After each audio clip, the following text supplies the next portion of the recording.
Wait, isn't everybody at war over atheism? Atheism? No, we've learned to get rid of all the isms in our time.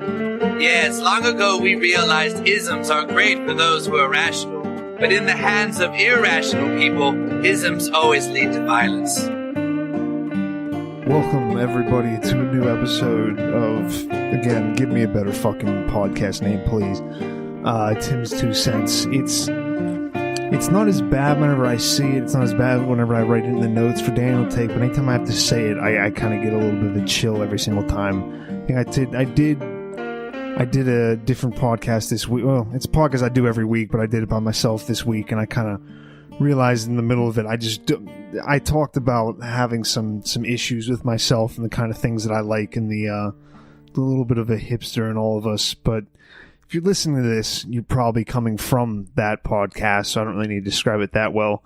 The YMB BTC podcast that we do every Thursday night at 9 p.m. Eastern. I normally do that with Daniel Brown and Zach Vole. We have pretty much just it's a hangout every single week. It's related mostly to Bitcoin. We talk about like Bitcoin libertarian stuff. And then Daniel and I are definitely more on the side of like the anarcho side of that. Zach is still on the other side. He'll eventually move over eventually. He just needs to start. I don't know exactly what he needs for it, but it probably won't work. I don't know. I'm just trying to shit on Zach to see if he brings it up later in the podcast. I'm trying to start inner society civil wars with all of us. But like I said, I talked on there for a little bit about how I cringe at myself a lot. I think that's not bad, and I think it's probably good to do that. Probably. I mean, if you're developing enough that you can look back, although this is the problem, it's not really developing. I'll explain that, but if you can be cringing at yourself from like a year ago or maybe 6 months ago and you're actually doing something different, that's good, because then at least you're developing at least. The issue with me is I'll do the same thing and I will continue to do this and not make it different, and I won't change anything. Like I'll just keep on complaining about how I sound, but then not do anything to sound less douchey or hipstery. That's what this podcast is. It's just me trying to figure out ways to explain myself without sounding like an asshole. Which I like the podcast for that, and I actually this week I want to talk about this specifically. But I do like podcasts because they give you that half hour to an hour, even 10 minutes of building up to something, or at least discussing something where you get into a framework in a show. You get into not a flow, but like a state of mind, and you can kind of show people your thought process to it. That's why it's also good if you have like another person that you're talking to. Sometimes on the YMB BTC show we have guests every week, and then we do have people in the chat. They actually I responded a little bit. Serval Kuhn was helping me out last week when I was doing that solo, but we'll have guests on too that we're talking to on that Google Hangouts. Also on our network thing, Zach Vole does a show, normally comes out on Tuesdays, where he interviews people from, it's very crypto focused, but he does very good in-depth interviews. He always has cool people on there. He just talked about the Dandelion protocol. Now I sound stupid. But Dandelion, look that up. Look it up in regards to cryptocurrency. Look up what it is like supposed to, get like kind of a grasp of it, and then check out his recent episode that he did with what's her name?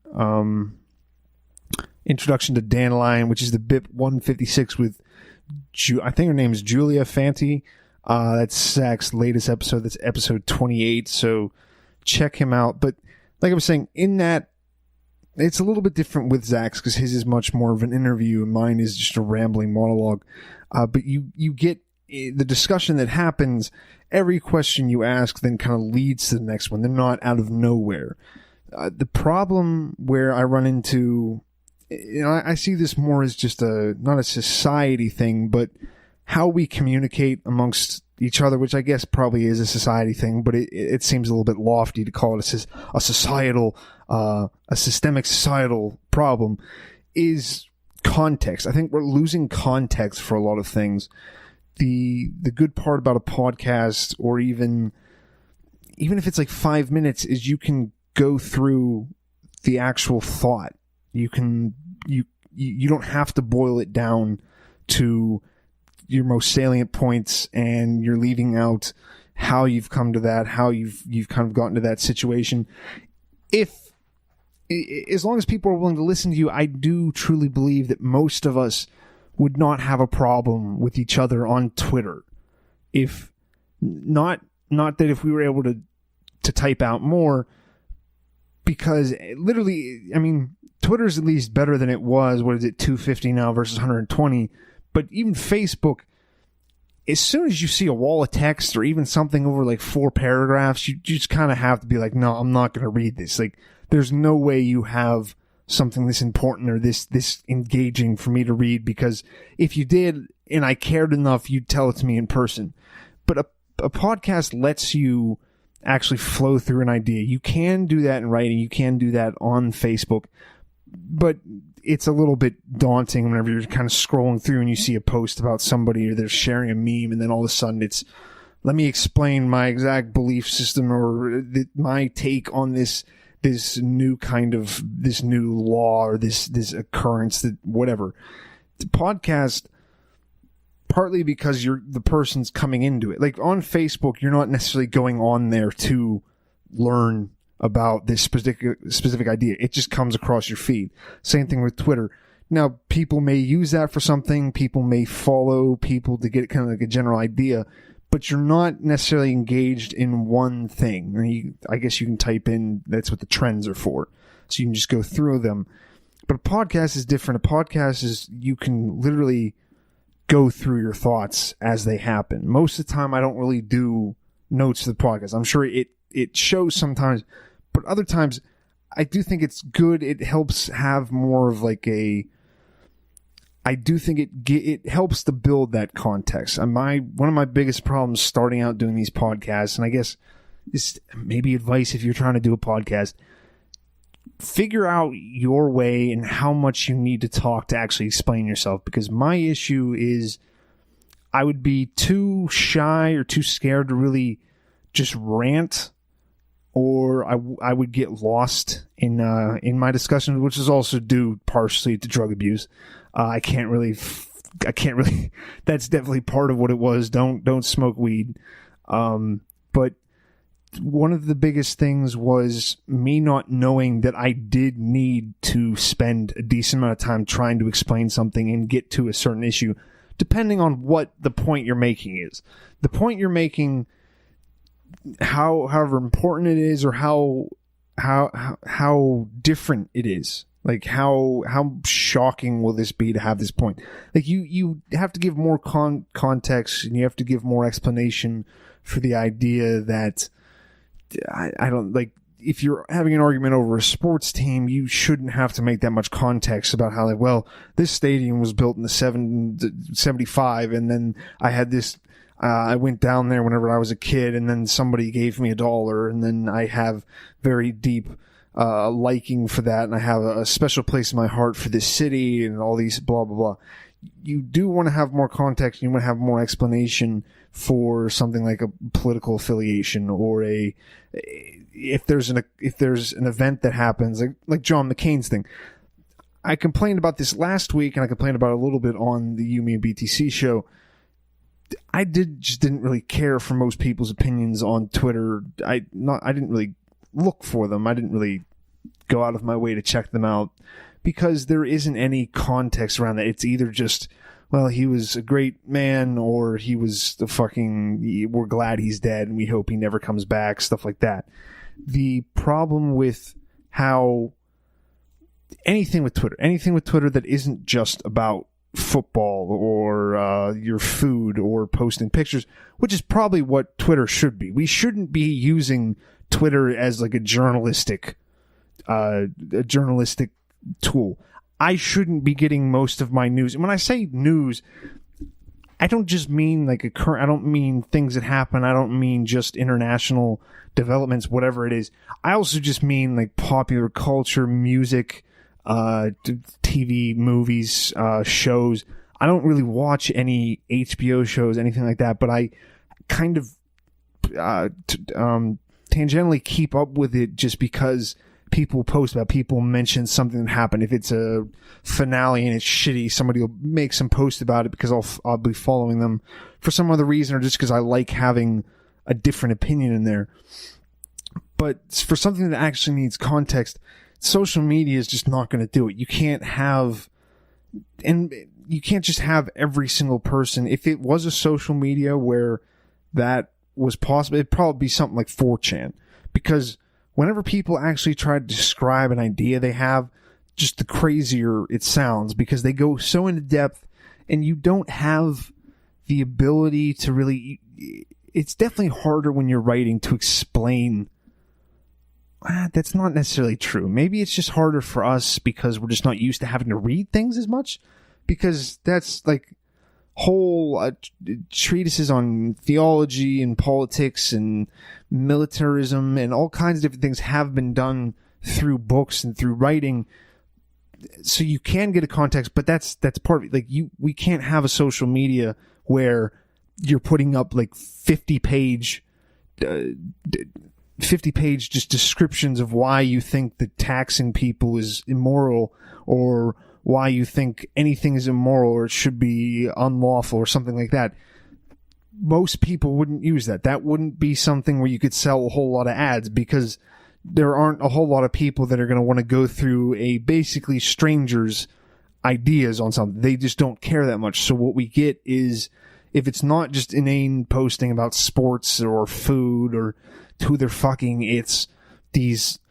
I hate Trump. I love Trump. I bought this t-shirt that says I hate Trump, or I bought this... It's just all this kind of dumb shit that we like post it on like they call it a wall, and we just go, ha, this is me, look at this. And like that's where shit posting and trolling...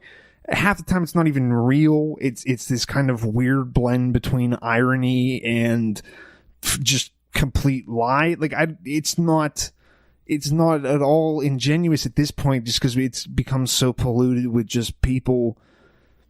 All it is about attention, where if you want to have an actual discussion about something, you probably shouldn't be... You should be acting like you're talking to one person, because on the one end, yeah, context is good for the person trying to explain something, but it's also good for the person trying to explain something to have context, have the context of the person they're explaining it to. I did say that wrong. It's good to have context as somebody trying to understand something, but it's also just as important to have context when you're trying to explain something, and when you have a kind of shared context where you can set something. Now, the podcast, what I'm saying is the podcasts and any kind of more of a long form explanation for something is good, because you can bring people into your context. It's a passive thing where they can think, they can go, no, this is bullshit. I'm sure plenty of people are saying that now. But you do kind of have to follow along with the person's thinking. You have to, unless they're, and I've definitely been guilty of this, unless they're just completely off the rails and the logic makes no sense at all, you can get a pathway to follow, and you can go, well, I kind of see how you get to that solution, or at very least, I don't see how you get to that solution, but at least there's some coherence here. So much of Twitter and Facebook is just people from opposite sides, or even sides that aren't that much different, just yelling at each other, and both of them going, you don't make any sense, you ignore all this logic. And if we really were, if this was an actual, any kind of logical discussion, anybody was being logical on social media, both sides couldn't say that. That's in World War I, where it was like, yeah, God is on our side. It doesn't work like that, guys. I'm sorry. It's either like, you can't be like, yep, no, we're both going to wear crosses, we're both going to pray to the same God. That kind of worked. Like, at least polytheism had the thing where, like, no, we're going to get this God and he's going to fuck up your God. Or even just like different cultures. That's probably one of the coolest things about Greek and Roman mythology and Norse, all those polytheistic religions, because you could go, no, I'm going to call upon the God of war, and they're like, damn it, you got the God of war. Well, we need the God of chaos or something like that. But regardless, podcasting is better, is a better form just because it allows context. It allows you to explain where you're coming from. And like I said, I think if we gave ourselves more context, which partly, well, I'll finish that point first. I think it would be better if we kind of all together got more context. If we focused more, if we tried a little bit better to understand where somebody was coming from. If we tried to go, well, okay, what maybe happened? Because normally the only way that goes is either let me check your post history or let me find something in your pictures and be like, this is why you think this, you're stupid. Instead of going, all right, well, something did happen. Maybe somebody this. If anything in your life is based off of a harrowing experience, there's likely not that much logic behind it. You could have built logic afterwards, and I'm not saying it's wrong, but if you're having a life-changing experience and you then have an idea, that is probably going to affect what you think, especially in that kind of issue. If you, like, people get robbed a bunch, and then it's like, everybody, like this, I'm angry about whether it's a racial thing or a sexist thing or anything like that, where they're then coming to this conclusion. Or if you have a particularly good interaction with somebody, it's just, you can look at this as the positive thing, and then people just go, well, there's nothing wrong with that because I talked to somebody one time and they were fine. They weren't like what you're describing at all.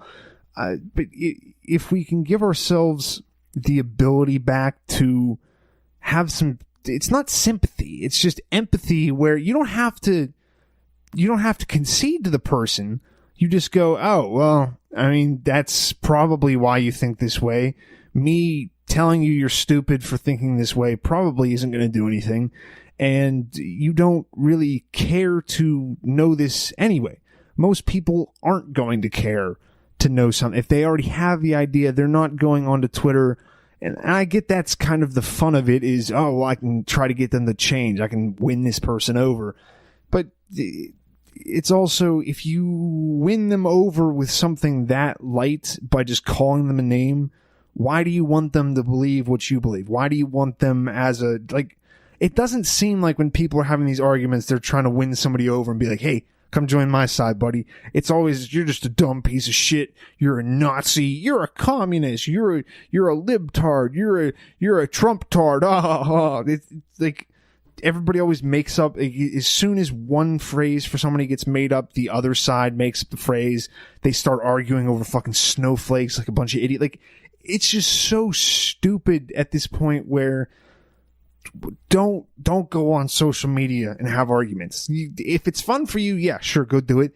But don't go on this. Don't start stuff and try to explain things to people. Do what I did and then make a podcast that nobody listens to. But I don't think that we are the only people. I don't think the reason why we're losing context is just because we're losing empathy. I don't think we're any less empathetic than we have been in the past. I'm not someone who's like, yep, no, we need to get rid of video games and violence on TV because that makes people care about other things less. I'm open to the idea, but I'm not. I don't normally follow with that then means that we're going down this terrible line where we're just going to have more violence on TV and then nobody's going to care about anything. But the context is kind of being taken away from us by ourselves because most of our interactions and our interactions are, yes, still mostly in person to person. That's kind of just inevitable. Even the shut-in is still shut-ins are a different story. But I would say the average person still has most of their quote-unquote interactions, human interactions, person to person, face to face. Just because you go to the store, you kind of have to look at people, you walk past and say, oh, hello, how's it going? Or you check out, something like that. Although, I mean, that might be very much overestimating how much Reddit people go out. But again, stuff like Reddit, that's actually would be the best never mind. I won't go down that. Reddit, I wasn't even thinking of as the social media before. But that's another good example where you're not going to read a book's worth.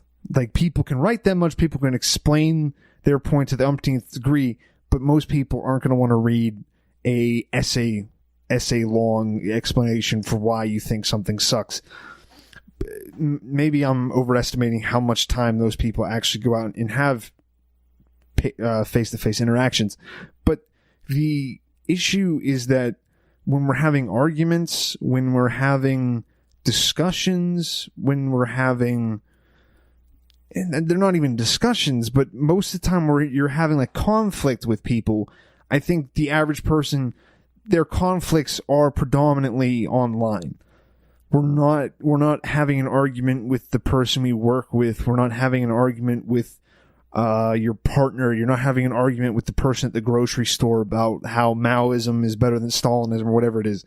You're not calling the guy behind the register at the 7-Eleven a tanky because he believes we should just, he thinks that the opponents of communism should just be crushed. Most of those interactions, most of the times where we're going, oh, I need to make this point, I need to convince this person, is in online stuff. So online, it's almost like I'm saying, it's either impossible to get context because people are just too short and just call you an idiot and call you plenty of worse names, actually. But it's either that or it's this long diatribe where then there is no there's no benefit to context online. There's no benefit to seeing the other person's experiences, figuring out what they've gone through. There's no benefit to that in an online argument because it won't help you. You're not going to win because that's normally people's points. I won't say that you can't ever come to agreement or something, but I have been a part of some of those, which definitely rare. You definitely see some of them though, because they kind of stand out and they're like, this is a YouTube comment that didn't just descend to calling each other Hitlers, retards, and faggots after 2 comments. I remember I was like 17. I had an argument with somebody defending Christianity on like an old, I think it was either a writing forum or like a lucid dreaming forum. And it was DMing with this guy back and forth. We were pretty civil from the start. And we eventually were just like, yeah, I mean, we're probably not going to agree. You seem like you're at least principled. It was at least amiable. I don't know if it's like an amiable departure, but most people don't have that. Most people have these Twitter beefs that last for weeks and they just fire back and forth tweets that never do anything. But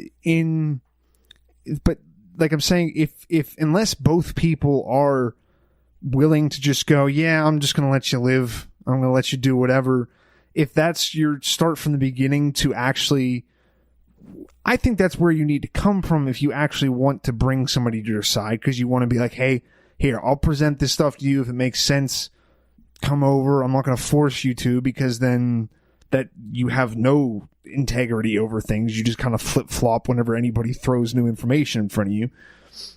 But if you actually want the person to understand and grow in it, you just want to expose them to it, say, here, look at this, maybe think about it, and then you don't have to respond to me. I don't need to argue. I'll answer some questions. But I would say most internet interactions are not that. That's very much different from in public, in our personal lives, in person, where we're pretty civil. Most people don't really bring up discussions. So we're losing any kind of incentive to bring context in our lives and to try to understand context. And I think it's kind of fucking a lot of stuff up, because then we have to have these ultimates. We have to have these, no, I will stand at this, and if you say something about this, I have to come at you, and then I have to fight you with words online, and then I have to go, oh, dead, bro, I'll see you on the street, or something like, oh, do you want to fist fight? Because that'll be a good way to solve this as well. It's probably more useful than a Twitter beef, if I'm being honest. but we're losing the muscle to even accept context as something worth considering. We're losing that desire to do that because it serves no purpose right now, I think. We're losing, and it was never attractive. It was just, that's more what people did because they wanted to live somewhat peaceably. Like, if you don't want to have to go to the store and every single time you're there, just to, like, it's 11 p.m., you're fucked up, you want to get a frozen pizza, and the person be like, hey, what's up? What's up, capitalist? How do you think? Well, there's this new thing here, and they're actually they're fucking taking advantage of workers in Malaysia. What do you think of that? That's the free market over it. You don't want to deal with that, so we just shut up. Instead, we just then go on Twitter, and we can kind of control when we get notifications. We don't have to look at them. We don't have to accept it.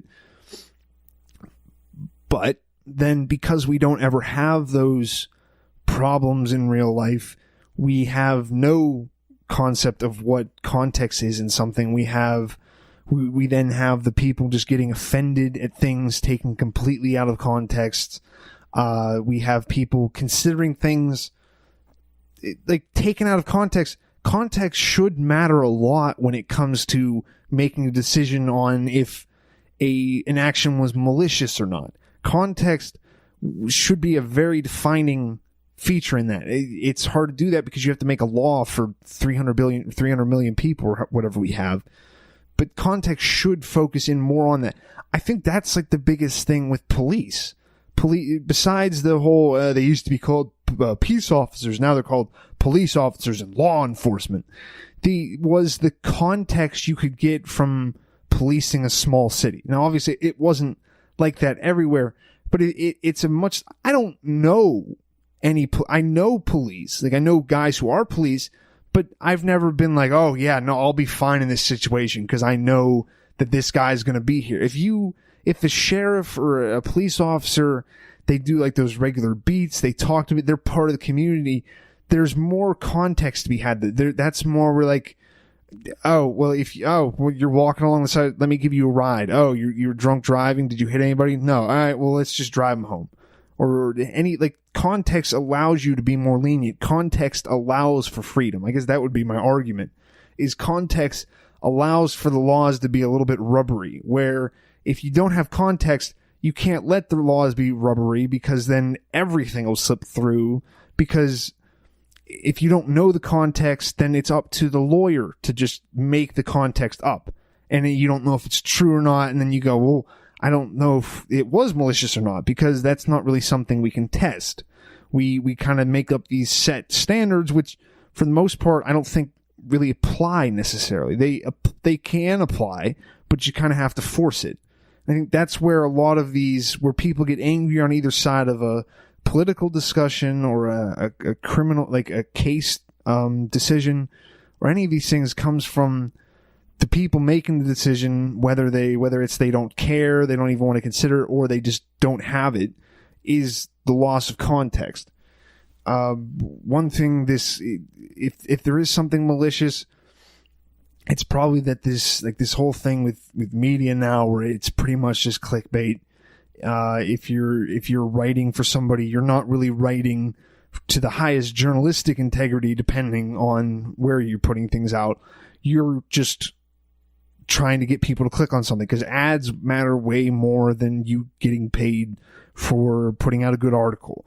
Ads and people clicking and getting eyes and everything on there, that's what you can sell now. So clickbait and this whole thing that everybody complains about, like everybody from every single side complains about how awful clickbait is and how it's destroying integrity, blah, blah, blah. But clickbait is feeding off of this just lack of context, because since there's a lack of context, and since we want to act like it matters what happens 5 states over, and we want to be so concerned with this without the context, that's how then they can just get people, and they're just like, woman was murdered with a flamethrower. And then you're like, well, no, not really. She wasn't really murdered with a flamethrower. Some guy was so her kid inside the house was he had a lighter and he was spraying Lysol through it, and it flamed, and then the house went up, and then she fell down the steps, got outside, and then she remembered she had a purse inside and she had a heart attack. That would be not that example isn't that much weirder than most of these the articles you read. And if we're going to have something that's actually malicious in there, if there's anybody trying to push this loss of context, I guess look at clickbait people, because that is what it feeds on. That is what clickbait feeds off of, is not knowing the context of something, of just giving up any kind of desire to actually be informed of something, and more just focusing on what kind of emotional response we can get right away. That's good for them. They're good creators. That's a good way it's obviously what's working right now. I would prefer that not be the case. I think a lot of people would prefer that not be the case. And if we're going to actually make a difference with that, we need to bring context back. We need to bring more long form things back. We can't just have, we're just going to have like this 5-page article about a crime that happened, or a bridge that was being built, or a road, and just put up this article. Hey, Pittsburgh no longer has working roads. And it's like, well, we said that maybe in 30 years, if we didn't repair them at all ever, the Pittsburgh roads would probably not be very usable. So if we want to make a difference, don't do that. Don't click on the articles. Don't look for them. Unless something is going to actually directly affect you, don't do that. If you can, use like ad blocker, use VPNs. Don't just give out your information like that, because that's what they're making money off of. Don't worry so much about your privacy. Worry about how much you're contributing to us just kind of furthering along this whole just throwing context completely out. Because it's not going to get better if things just continue this way. We're just going to lose it more and more, and things are going to get more and more pushed to two sides. And it's like the discussion isn't even being had anymore, except by the people on the two ends of any issue. The people in the center aren't really doing anything. And so, especially in social media and in politics, the loudest, most shrillest voices are the ones that get the most attention. And then that's also then the ones you can monetize, because everything is tied in with that now. So keep that in mind. If you want another podcast to listen to, we also have our newest show, which is the Unpopular Opinions with Ryan and Brian. It's a video show on YouTube. It's longer than 5 minutes. I think normally it's like half hour to 40 minutes. Nothing to do with cryptocurrency.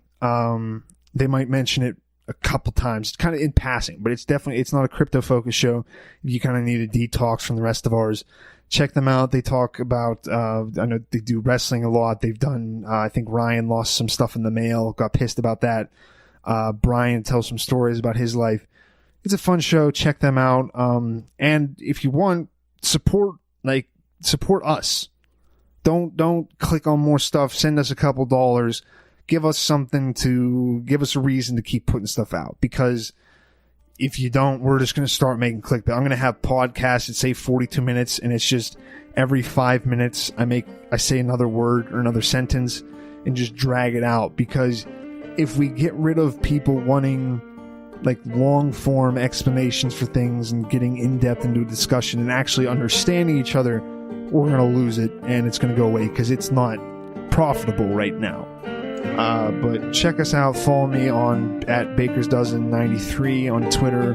Follow Zach at Zach Vol on Twitter, and follow Daniel. He actually runs the at YMB Twitter handle. So check us out. Give us a follow, and hope to see you on Thursday night, 9 p.m. Eastern in the chat. Thank you, and bye. Have a good week.